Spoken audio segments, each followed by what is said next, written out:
Dende que a humanidade puxo en práctica a agricultura, os campesiños aseguraron a fertilidade dos seus campos facendo uso da materia orgánica producida polos animais e vegetais das súas propias granxas.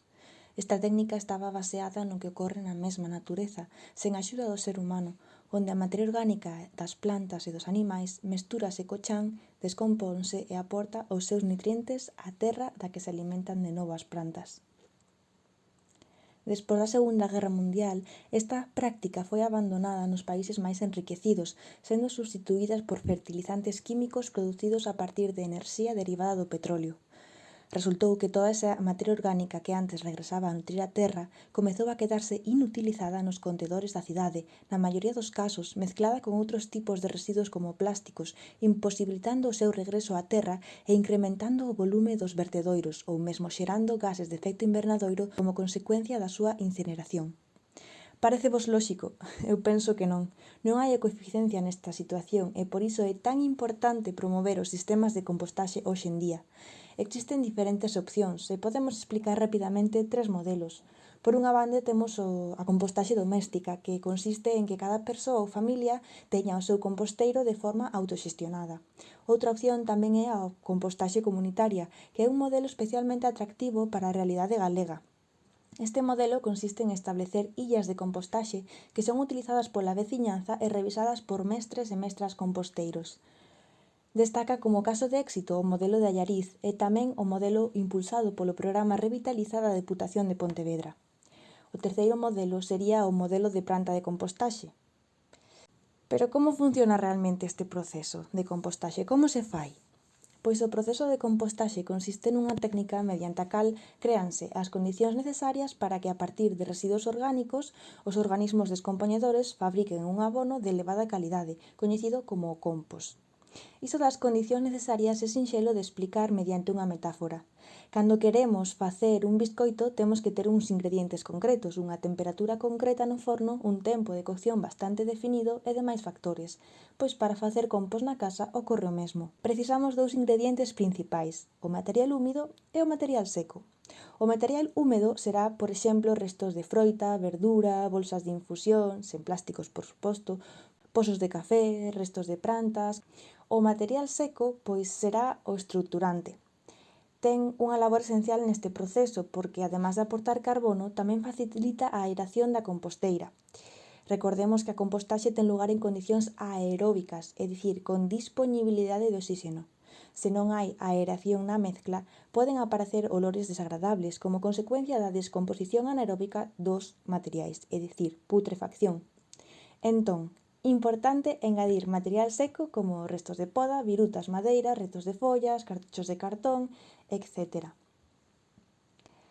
Despois, gustaríame mencionar un falso mito que temos co compostaxe, que é que moita xente pensa que cheira mal, que é difícil de conseguir un compost de calidade. Entón, de que factores depende obter este compost de calidade? Pois, principalmente de tres factores, que además aseguran que non vai a cheirar mal, pois a compostaxe, cando se realiza correctamente, pois non cheira mal. Estos tres factores principais son a aireación, que xa dixemos que ten que estar ben aireado, para isto recoméndase voltear a pila de compost de vez en cando, o que a min me gusta facer pois é cada 2-3 semanas darlle un pouco de volta, pero a motivación de aireación depende tamén da velocidade coa que queiras conseguir o compost maduro. Canto máis o aireemos, máis rápido se vai a facer a mezcla e máis rápido vamos a conseguir ese compost maduro. Despois temos tamén a humidade, que na práctica da compostaxe pois recoméndase unha humidade de entre 40 e 60%. Isto non significa que teñamos que poñernos a medir a humidade concreta da mezcla, senón que pois visualmente vemos que non ten que estar encharcado, pero tampouco ten que estar seco. É dicir, se temos formigas, por exemplo, na composteira, é que ten demasiada pouca humidade. O ideal é que cando o collemos na man, pois se sinta esa humidade, pero non chorree. Vale, entón, cal sería a problemática de ter demasiada humidade? Pois que estaríamos desplazando o oxígeno e, polo tanto, o proceso pasaría a ser anaeróbico, é dicir, sen aire, ou que o mesmo pudriríase. Entón, tamén temos que ter en conta que se o material da pila está seco, pois será necesario aportar un pouco de auga, pero nunca demasiada, porque se nos pasamos, pois podemos correr ese risco de putrefacción. Despois, non pode estar seco tamén porque para que os microorganismos realicen a súa labor necesitan da auga, pois é o medio no que viven a maioría e desplázanse e aliméntanse sempre pois nesa pequena proporción de humidade. Polo tanto, un compost demasiado seco pois non estaría madurando correctamente.